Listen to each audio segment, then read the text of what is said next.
বিদায় বলতে বিদায় দাদা বেহুলা ও দাদা ও মান করে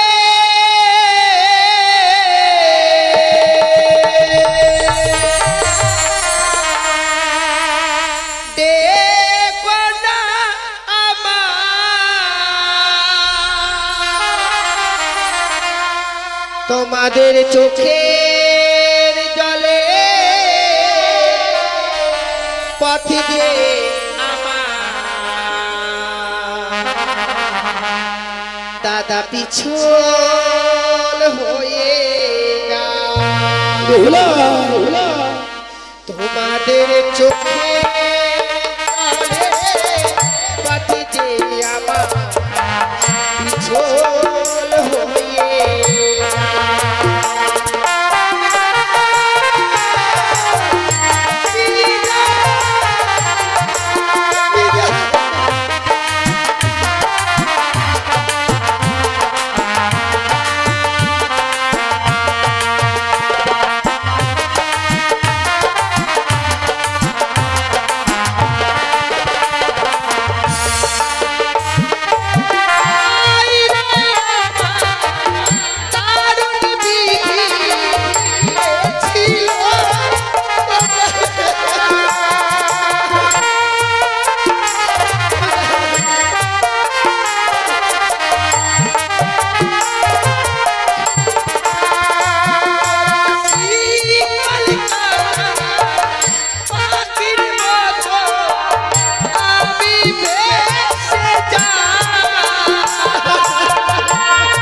দেখতে যেন নিশ্চিন্ন হয়ে গেল। বোনকে বিয়ে দেওয়ার পর যে ভাইয়েরা আত্মীয় হয়ে যায় সে আমারও জানা ছিল না রে। তাই চল ভাই চল, আমরা গৃহ মাঝে ফিরে গিয়ে মাকে বুঝিয়ে রাখবো। চল।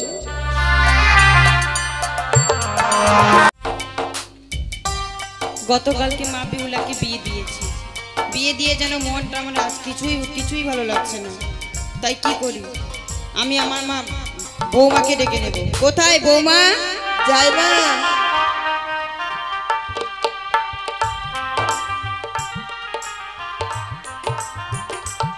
মা তবু যেন প্রণাম কই মা, আশীর্বাদ করি মা। মা গো আমায় কিবা কারণে ডেকেছো মা? তুমি তো জানোই মা, গতকালকে মা বেহুলাকে বিয়ে দিয়েছি। হ্যাঁ মা। বিয়ে দিয়ে যেন আজ কিছুই ভালো লাগছে না। সত্যি মা, আপনিও অমন ভাবে আর কান্না করবেন না মা, আপনাদের শরীর খারাপ করবে মা। আমাদের বোন বেহুলা যেন ভালোই হয়েছে মা শ্বশুরালয়ে গিয়ে। তাই যেন থাকে মা। মা আমি এক কথা বলবো? বলো। তুমি আলাই দুলাইকে ডেকে নাও মা। আলাই দুলাইকে ডেকে আমার মাকে আমি আনতে পাঠিয়ে দেবো। বেশ মা। কোথায় ভাই আলাই দুলাই? ও ভাই আলাই দুলাই,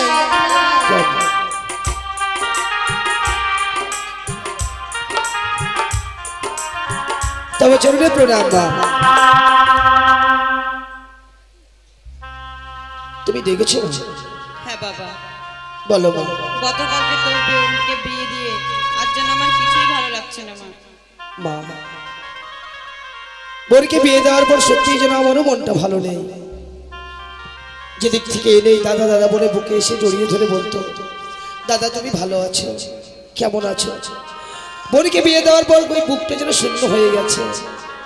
তাই তোরা এক কাজ কর, তুই এই মুহূর্তে ছুটে যা সেই চম্পকনগর, আমার মা বেহুলাকে আর তোর ভগ্নি। সত্যি মা, আজকে তো সেই বোনের অষ্টমঙ্গলার দিন। আমরা এই মুহূর্তে ছুটে যাব, এই মুহূর্তে ছুটে যাব আমরা সেই চম্পকনগরে। যাও ভাই আলাই দুলাই, তোমরা আর বিলম্ব করো না, এই মুহূর্তে ছুটে যাও, সে বোন বেহুলাকে তোমরা আনয়নের ব্যবস্থা করো। কিন্তু বৌদি, ভাই নতুন আত্মীয়তা করতে গেলে খালি হাতে যাই কি করে? না না, তোমরা কেন খালি হাতে যাবে? কালকে মা সারা নিশি যাপন করে সুন্দর করে মেলনির ভার সাজিয়ে রেখেছে ভাই, সেই মেলনির ভারখানি নিয়ে তোমরা দু ভাইয়ে ছুটে যাও এই মুহূর্তে। বেশ বেশ, তাই হবে। চল ভাই চল, আর বিলম্ব না করে বিলম্বে ছুটে যাবো সেই চম্পকনগর অভিমুখে। গিয়ে আমাদের বোনকে নয়, সঙ্গে ভগ্নিপতিকে নিয়েই আমরা আবার উজানিতে ফিরে আসবো।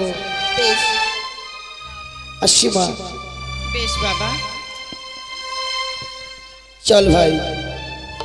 আর বৌদি, ভাই তোমায় একটি কথা বলি, বলো ভাই। তুমি মায়ের প্রতি খেয়াল রেখো, বেশ বোন বেহুলার জন্য যদি যেন মা মন খারাপ না করে। বেশ ভাই। আসছি মা, আসছি বৌদি। বেশ মা গো, হ্যাঁ বৌমা। এই মুহূর্তে আপনি যে খাবার খেয়ে মা আপনি বিশ্রাম করুন মা, আমাদের বোন বেহুলাকে যেন দুই ভাই নিয়ে আসবে। চলুন মা। বেশ, তাই চলো বৌমা।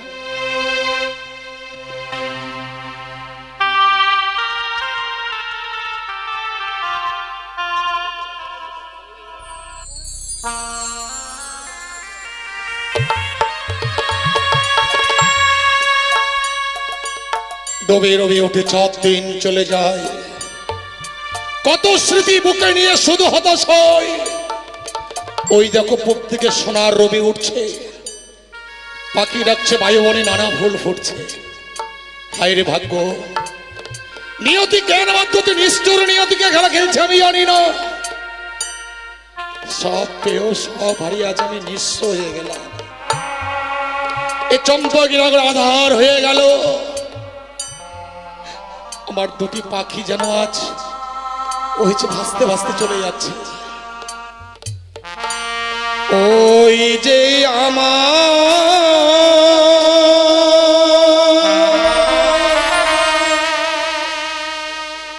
পাখি দুটি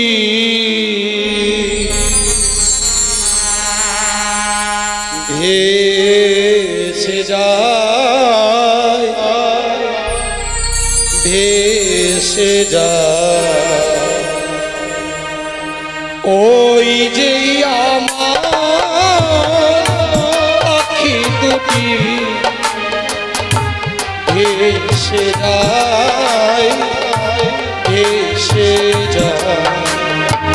নব বীরেশ লক্ষ্মণ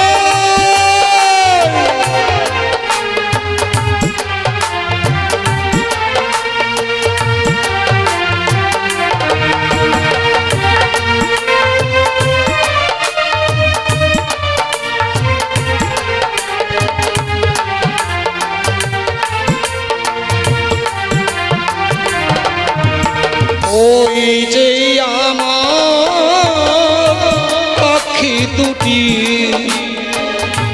ভেসে যায়, ভেসে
যায়। ভেসে যায়। বৌমা ফিরে এসো, ছিল না তুমি ফিরে এসো না, তুমি একবার শুধু ফিরে এসো।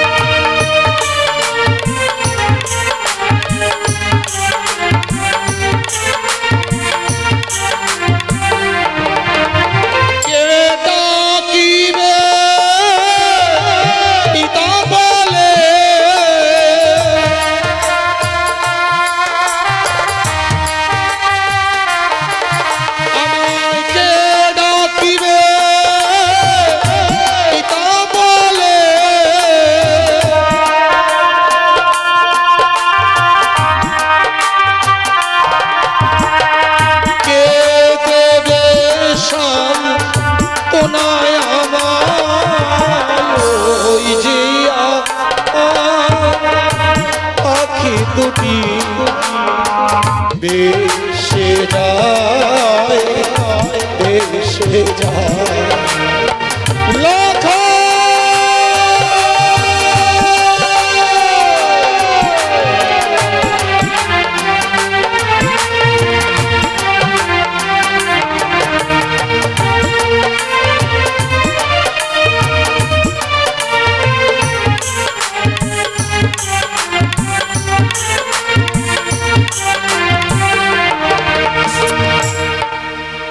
লক্ষিন্দর নেই বলে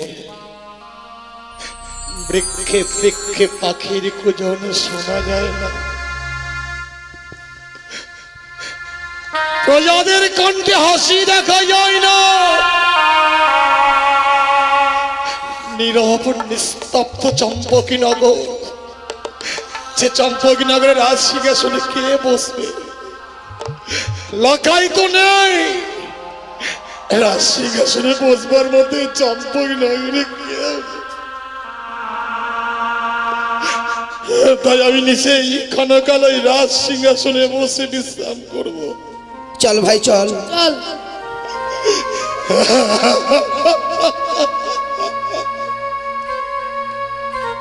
সে দেখ ভাই, ওই অদূরে দেখা যায় সেই চম্পকনগর। হ্যাঁ চল আমরা এই মুহূর্তে আরো দ্রুত গতিতে এগিয়ে যাই। চলো। আলাই, কি দাদা? তোকে একটি কথা বলবো ভাই। কি? সে দেখ, এই চম্পকনগর হ্যাঁ আজকে হাসি খুশিতে থাকার কথা, কিন্তু সবাই যেন মলিন বদন হয়ে আছে, কারো বদনে যেন বিন্দু মাত্র হাসি নেই। তবে এমন কেন ভাই? জানি না তো। আমার মন কি বলছে জানিস ভাই? চম্পকনগরের রাজবাড়ির বিয়ে বলে কথা, সবাই রাজবাড়িতে গিয়ে মহানন্দে আনন্দ করেছে বলে আজ সবাই তারা নিস্তব্ধ নীরব হয়ে গেছে। সে দেখ, এই হচ্ছে আমাদের তাহই মহাশয়ের রাজপ্রাসাদ। হ্যাঁ দাদা। তাই তুই একটিবার ডেকে দেখতো ভাই, ডেকে দেখতো গৃহ মাঝে কি আছে। তাহলে মশাই আরেকবার ডেকে দেখ। ও তাহলে মশাই। এই আমি কি শুনছি? বইয়ের বাগে কে যেন তাহই মহাশয় বলে ডাকছে।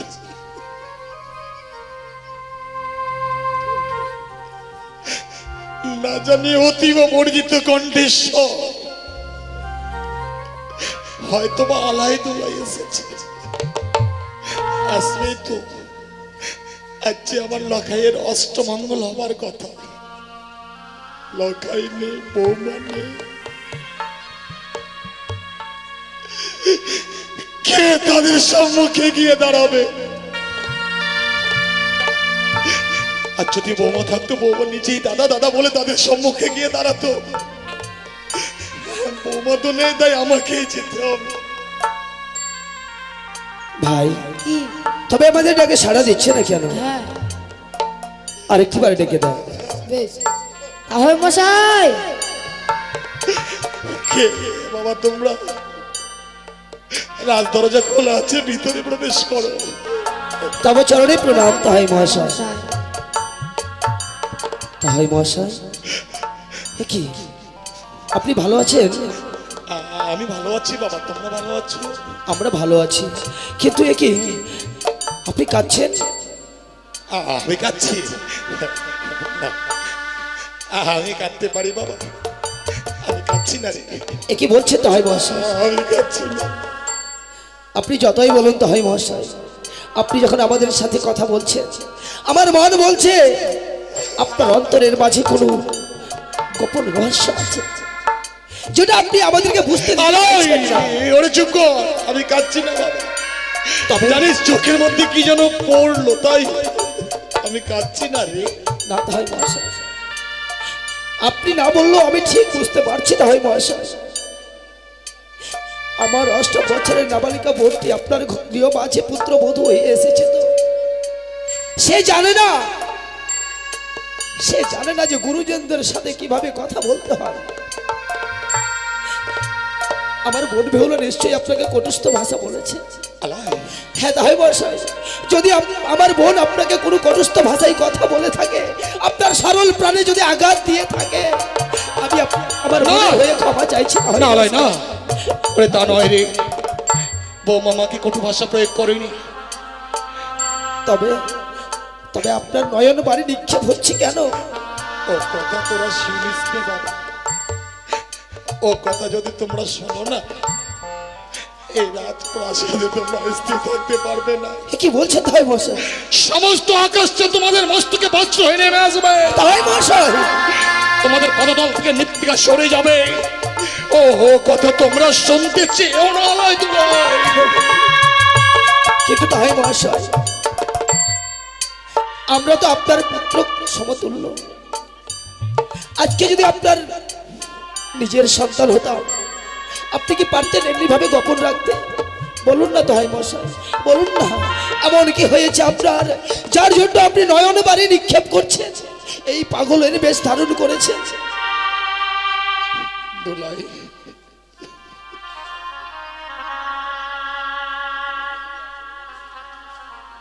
তাই মশাই,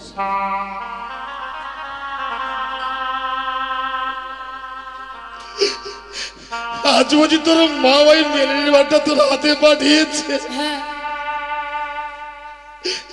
মায়ের মন তো কন্যার বিবাহ দিয়েছে বলে আজ এই অষ্টমঙ্গলের দিনে মেলেনির ভার পাঠিয়েছে। তাই মশাই, কিন্তু এই মেলেনির ভার কে খাবে রে? কি বলছেন তাই মশাই? কে খাবে? জানেন তাই মশাই, আমাদের বোন বেহুলার ছোট থেকে মিষ্টান্ন খেতে বড় ভালোবাসতো। তাই যখন আমরা মায়ের কাছে গিয়ে বললাম, ওগো মা, আমরা বেহুলাকে আনতে যাব, আমরা বলার পূর্বেই মা যেন সারাদিন সে জেগে জেগে বেহুলার জন্য ওই মিষ্টান্ন সাজিয়ে রেখেছে। বললো, ওরে আলাই, ওরে দুলাই, বেহুলা মিষ্টান্ন খেতে বড় ভালোবাসে, তোরা এই মিষ্টান্ন নিয়ে গিয়ে বেহুলার হাতে দিবি। তাই আমার বোনকে ডাকুন না তাই মশাই, এই মিষ্টান্নটা তার হাতে তুলে দিই। না রে, তোমাদের বোন হলো তো তোমাদের কাছে ছুটে আসবে না বাবা। কেন? কি বলছে? কেন জানো? গতকালকে বিবাহের পর যখন তোমাদের বোন বেহুলাকে আমি আমার পুত্রবধূ হিসেবে নিয়ে এসেছিলাম, হ্যাঁ, লক্ষ্মী নারার বৌমাকে আমি ওই সাঁওতালি পর্বতের লোহ বাসর ঘরে রেখেছিলাম। তারপর ওই বাসর ঘরে চতুর্থ প্রহরে পদ্মার কালীয় নাগিনীতে আমার পুত্র লক্ষ্মীন্দরকে দংশন করে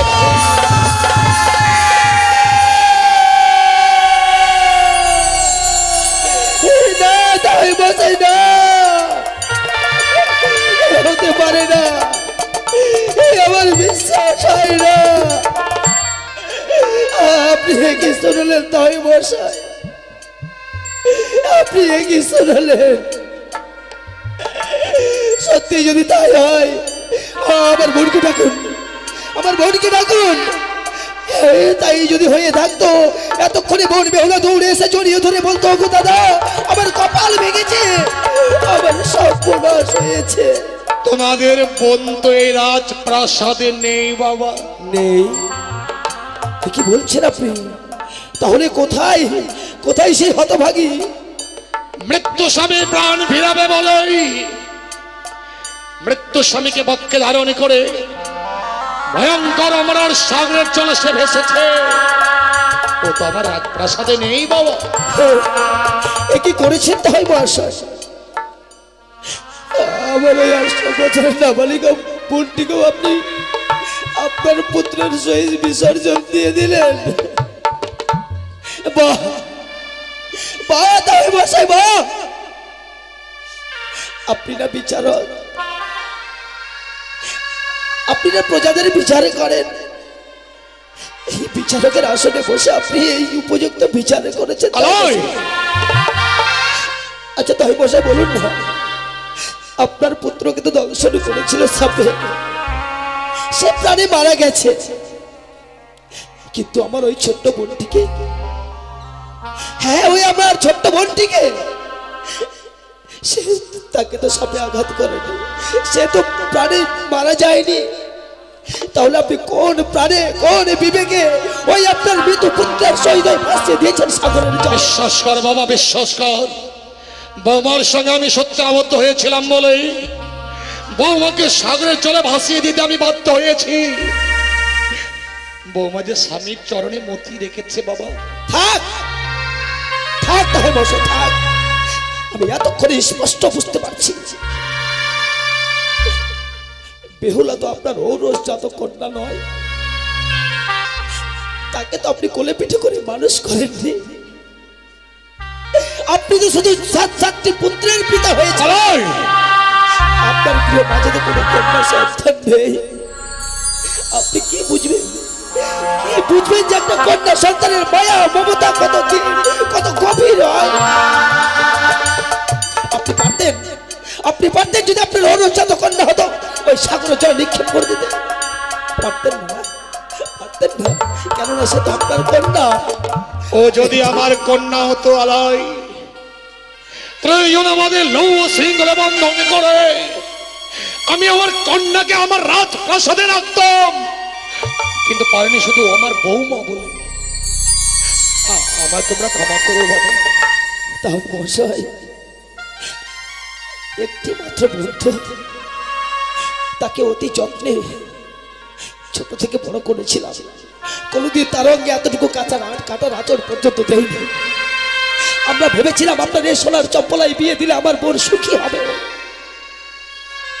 কে জানতো আমরা সুখ চাইতে গিয়ে দুঃখ চেয়ে বসলাম। বাবা তোমরা মনে করে আর এই রাজপ্রাসাদে কেঁদো না। তোমাদের বোন মেহুলার সঙ্গে যদি তোমরা সাক্ষাৎ করতে চাও তাহলে রাজপ্রাসাদ আর নয় বাবা, তোমরা সাগরের কিনারে উজানের দিকে ধাবিত হবে।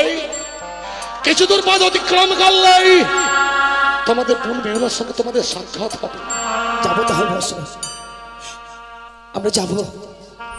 আপনি তো তার শ্বশুর ঠাকুর, তো আপনার গৃহ মাঝে রাখতে পারেননি, কিন্তু সে তো আমাদের বোন, আমরা নিশ্চয়ই তাকে ফিরিয়ে নিয়ে আসবো। চল ভাই, যে স্থানে আমাদের বোন নেই সেই স্থানে থাকি আমরা আর আমাদের কোনো লাভ নেই। চল তাই মশা, কিছু বলবে?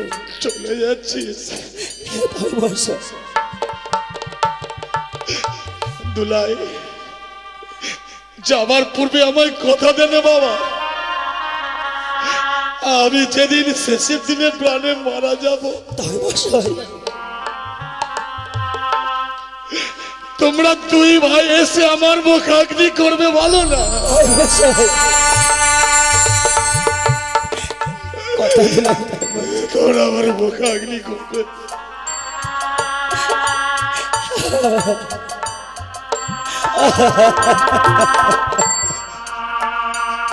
চল ভাই। তাই মশাই, আপনাকে অনেক কচুস্থ ভাষা বলেছি, তাই তো আপনি আমাদের সন্তানকে ক্ষমা করবেন। তাই মশাই,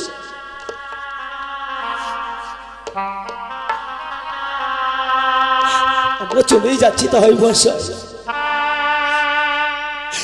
যদি আমার বোন বেহুলাকে ফিরিয়ে নিয়ে আসতে পারি তবে আপনার চরণে সম্মুখীন হব, আর যদি আমার বোনকে ফিরিয়ে নিয়ে না আসতে পারি তাহলে আমাদের এই চোখের জলে আমাদের এই সম্পর্ক মুছে দিয়ে গেলাম, মুছে দিয়ে গেলাম। চল ভাই। চলে গেল আলাই তুলে আজ কাঁপতে কাঁপতে আমার রাজপ্রাসাদ থেকে বন মেহুলার সঙ্গে সাক্ষাৎ করবার জন্য চলে গেল। তাদের জন্য সমস্ত আশা আজ ব্যর্থ হয়ে গেছে। শুধু ওই কানির জন্য সব আশা ব্যর্থ হয়ে গেছে। ওরে চায় না ওর কানি মনে ভেবেছিল লক্ষ্মীন্দরকে দংশন করলেই আমি তোর চরণে মা মা বলে লুটিয়ে পড়বো, তোর চরণে পুষ্পার্ঘ করবো। চন্দ্রধর চত্ববি মরিয়া মরিয়া চাইবে রসকল, তথাপি নাই দেব তোর চরণে পুষ্প জল। জয় শিব শম্ভু, জয় শিব শম্ভু।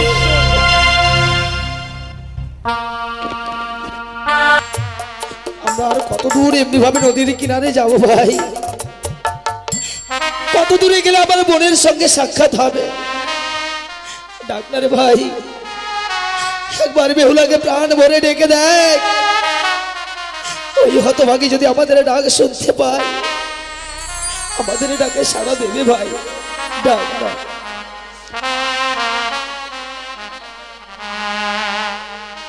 ও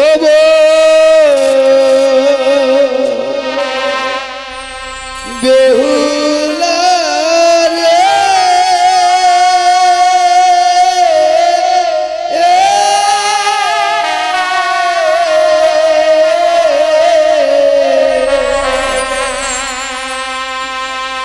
কোথায় গেলে পাবো তোরে মোদের জানা?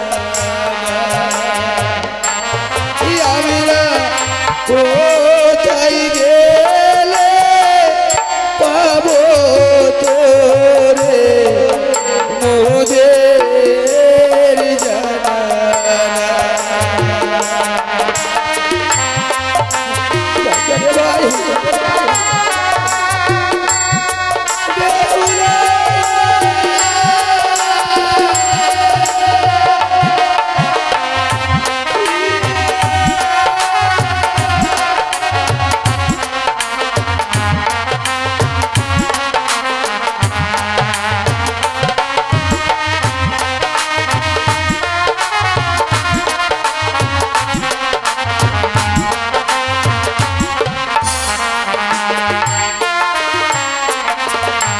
ইয়ালাই দুলাই আমরা দুভাই নদীর ধারে উঠে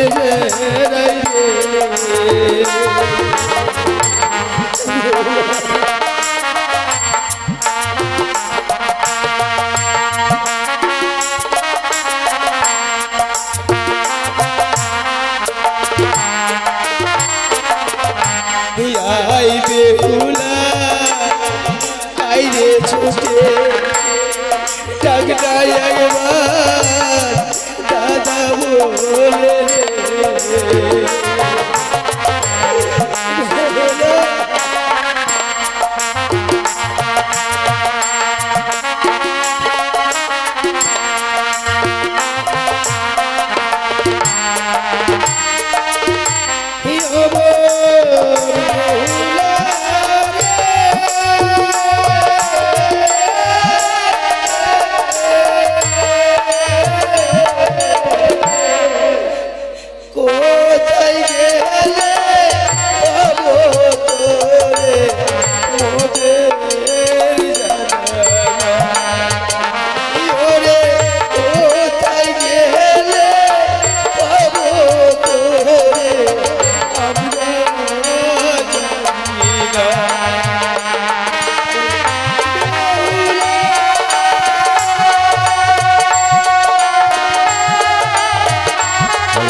আমাদের বোন বেহুলা নেই, আমরা বুঝি আর বোনের সাক্ষাৎ পাবো না রে ভাই। দাদা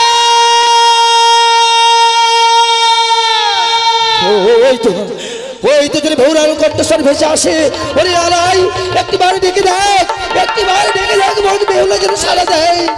বেহুলা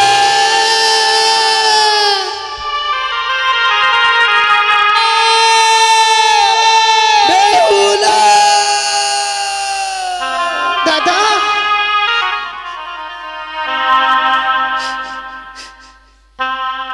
দাদা রে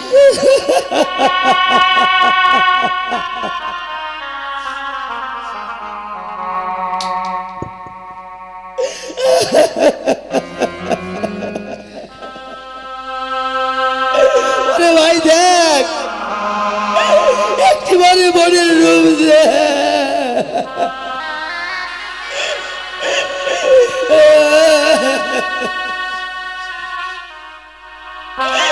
ওরে হতভাগী,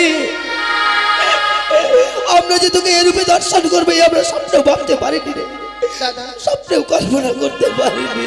আমিও তো ভাবতে পারিনি যে বিবাহের পরে বিয়ের রাত্রে বাসর ঘরে স্বামীকে হারিয়ে ফেলবো। জানি না জীবনে এমন কি পাপ করে জন্ম নিয়েছিলাম এই পৃথিবীর বুকে যে বিয়ের রাত্রে বাসর ঘরে স্বামীকে হারিয়ে ফেলেছি। হায়রে বিধির লিখন, সে বিধাতা এমনই লিখনে লিখেছিল বলে আজ আমি তো স্বামীকে বক্ষেল এই অমরার সাগর জলে ভেসে যাচ্ছে। কিন্তু বেহুলা আমরা তো তোকে আর ওই সাগরের জলে ভেসে দিতে দেবো না রে দাদা। হ্যাঁ, ওই তোর শ্বশুর ঠাকুর নির্দয় পাষাণ বলে তার হৃদয়ে মায়া মমতা নেই বলে তোকে জলের সাগরের জলে ভাসিয়ে দিয়েছে। তো আমরা তো তোর দাদা রে, দাদা হয়ে কিভাবে বোনকে সাগরের জলে ভাসিয়ে দেব? আয় বোন আয়। না, আমি আর যেতে পারবো না দাদা, সে ক্ষমতা আমার আর নেই। কি বলছিস তুই? যে আশা নিয়ে বেরিয়েছি আমি এই সাগরের জলে, আমি ভাসতে ভাসতে যাবো সেই দেবতা নগরে, আমি আর ফিরে যাব না দাদা। ও ফিরে চলো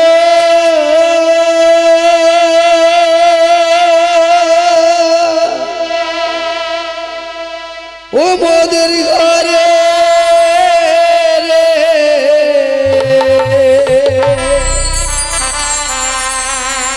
ওরে ছয় ভাইয়ের দুলালি বেহুলা।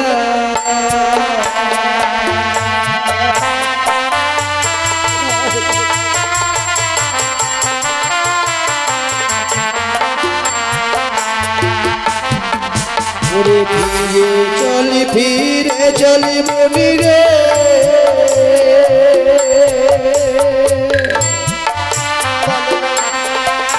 ওরে মায়ের দুলালি।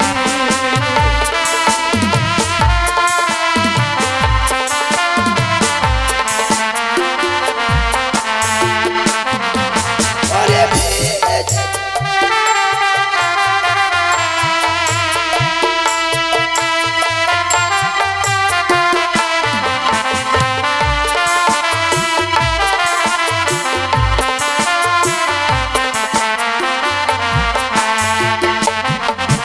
বেহুলা, তুই যদি আমাদের সঙ্গে ফিরে যাস আমরা যে তোকে অতি যত্নে রাখবো রে, তোকে সুন্দর করে সাজিয়ে রাখবো।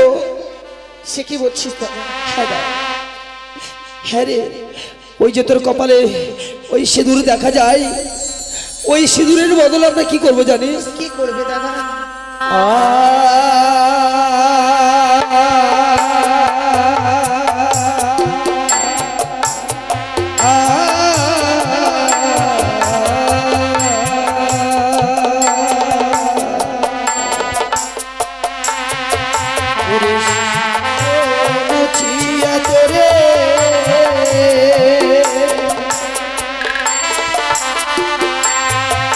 আমরা চন্দনে সাজাবো।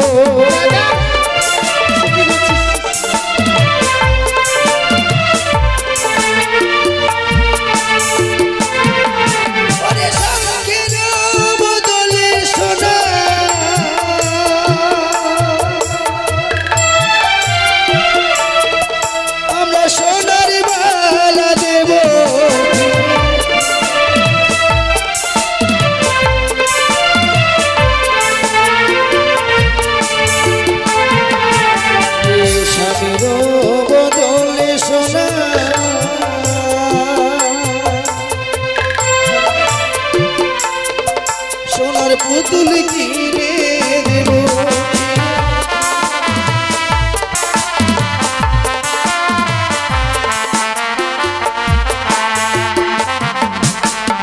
জানিস বেহুলা, ওই স্বামীর বদলে তোকে আমরা সোনার পুতুল কিনে দেবো। আমার এই স্বামীর বদলে যে সোনার পুতুল কিনে দেবে আমায়, ওই সোনার পুতুল আমায় একটিবারের জন্য বেহুলা বলে ডাকবে দাদা? না, সে তো কথা বলতে পারবে না রে। তাহলে কি আশায় যাব আমি সেই মায়ের কাছে ফিরে? কিন্তু কিন্তু চেয়ে দেখ, তোর বক্ষ বাদে যে মৃতপতি আছে, সেও তো কোনোদিন তোকে বেহুলা বলে ডাকবে। যদি দেবতা নগরে নিয়ে যেতে পারি, সেই দেবতা নগরে গেলে আমি আমার স্বামীর প্রাণ ফিরে পাবো। সে স্বামী আমায় বেহুলা বেহুলা কি বলছিস তুই? তুই কি কোনোদিন শুনেছিস যে মানুষ একবার প্রাণে মারা যায় সে কখনো আবার প্রাণ ফিরে পায়? সতী সাবিত্রী যে নাকি যমরাজের সঙ্গে বাঘ যুদ্ধ করে স্বামীর প্রাণ ফিরিয়ে এনেছে, সে যদি নারী হয়ে স্বামীর প্রাণ ফিরিয়ে আনতে পারে, আমি কেন পারবো না? তবে কি তুই সেই সাবিত্রী প্রতিব্রতা সতী ছিল, তাই তো যমরাজের সঙ্গে বাঘ যুদ্ধ করে তার স্বামীর প্রাণ ফিরিয়ে দিয়েছিল। তুই কি পারবি অসাধ্যকে সাধন করতে? কেন পারবো না? একদিন তো আমার হস্তে তুলে দিয়েছিল অষ্টকণ্ড লোর গলায়, সেই দিন সকলে মিলে ঘরের কোনায় বসে ডুকরে ডুকরে কাঁদছিলে আর বলছিলে জীবন বেহুলা, এই সম্ভব নয়, অষ্টকণ্ড লোর গলায় ডালের নেই সিদ্ধ করা। সেই দিন যখন ওই ডালের নেই সিদ্ধ করে দিয়েছিলাম, সবাই যেন বুকে আগলে নিয়ে বলছিলে সত্যি রে বউ, তুই এই উজানি নগরের একমাত্র সত্যি। সেই পুরোনো দিনের কথা কেন আজকে আমার এই আশাকে নিরাশা করে দিতে চাইছিস দাদা? আমি আর ঘরে ফিরে যাব না। তুই যখন যাবি না বউ, তবে চেয়ে দেখ, চেয়ে দেখ, মা যেন তোর জন্য সারাটা নিশি জেগে জেগে ওই মেলনের ভাড়ে খানা সাজিয়ে দিয়েছে। তোর বদন খানা দেখে মনে হয় তুই কতদিন কিছু খাসনি। একটিবার সাগর কিনারে উঠে আয় দেবো, আমরা দুটি ভাই সারিবদ্ধভাবে বসে তোর বদনে মিষ্টান্ন তুলে দেব, তারপর না হয় তুই এই স্থান পরিত্যাগ করে চলে যাবে। না দাদা, আমি খেতে পারবো না। কি বলছিস তুই? হয় তুই একটিবার বুঝিয়ে বল, এই মায়ের দেওয়া মিষ্টান্ন যেন সে গ্রহণ করে। বল ভাই বল।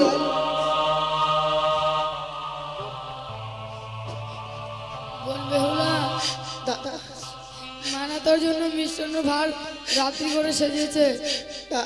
হ্যাঁ, আমার মা সারাটা নিশি জেগে ওই মেলনের ভার সাজিয়েছি দাদা, হ্যাঁ। কিন্তু আমি ওই মায়ের দেওয়া মেলনিকে যে খেতে পারবো না। কেন? ওই মায়ের দেওয়া মেলনিকে আমি খেতে পারবো না দাদা। বেহুলা, কি বলছিস তুই? যে মা তোর জন্য সারাটি দেশে জেগে জেগে মিষ্টান্নর ভার পাঠিয়ে দিল, আর তাকে তো প্রত্যাখ্যান করলি। জানিস দাদা, আমি ওই মায়ের দেওয়া মেলনিকে খেতে পারবো না। কিন্তু কেন?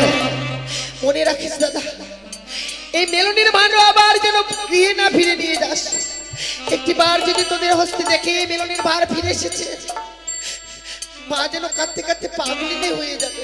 তবে কি করবো বলতে পারিস? সুন্দর করে বালি দিয়ে চাপা রেখে দে, সেই দিন স্বামীর প্রাণ ফিরে নিয়ে দেব।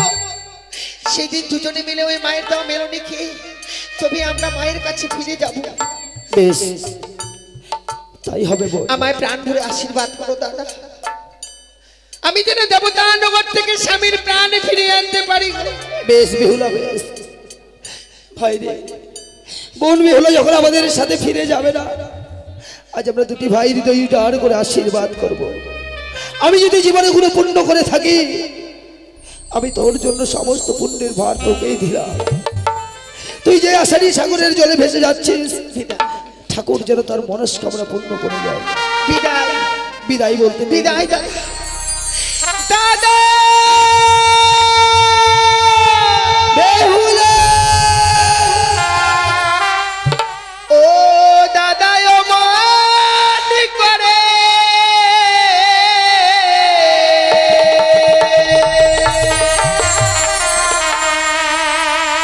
দেখো না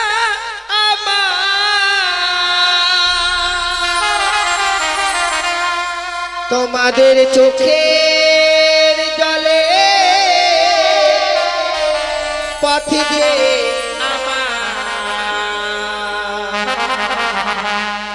দাদা পিছল হয়ে বেহুলা তোমাদের চোখে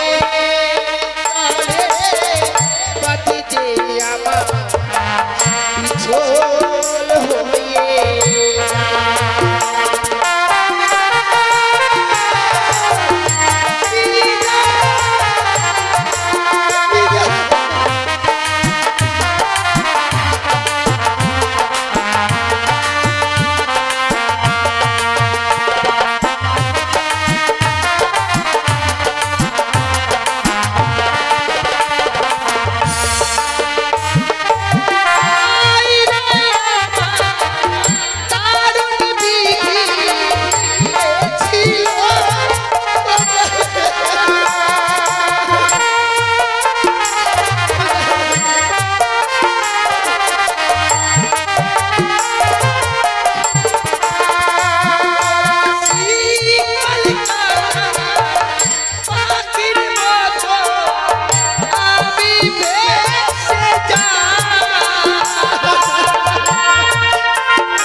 দেখতে দেখতে যেন নিশ্চিন্ন হয়ে গেল। বাইরে বোনকে বিয়ে দেওয়ার পর যে ভাইয়েরা আত্মীয় হয়ে যায় সে আমার জানা ছিল না রে। তাই চল ভাই চল, আমরা গৃহ মাঝে ফিরে গিয়ে মাকে বুঝিয়ে রাখবো। চল।